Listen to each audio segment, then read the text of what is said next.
went to Harvard for undergrad, and I had already become a Christian.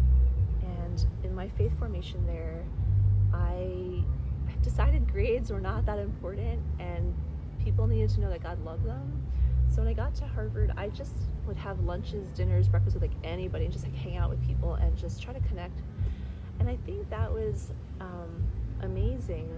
And so I felt called to ministry, but then when I started working in the Bay Area as a local pastor, being a woman and being Asian American meant that I got a lot of conservative judgment, that I was a mom and also trying to be a pastor. And Pam, I've worked at 7 churches in 14 years, and that is not normal. Like, it's an atypical journey because it shows that there was no maternity leave, there was no care for women pastors. And so every time I had pregnancy, I would jump back in because there also weren't enough.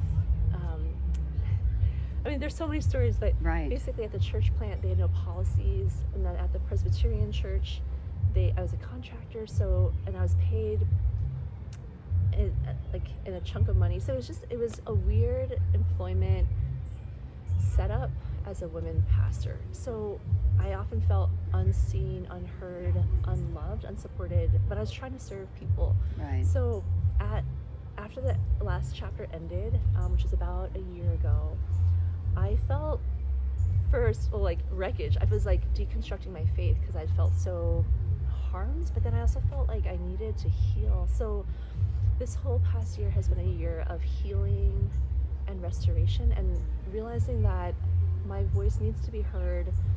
I need to love other people differently. And so I've basically become like a missionary lady to the Bay Area, which is like kind of wild. So I raise support. I'm also a hospice chaplain.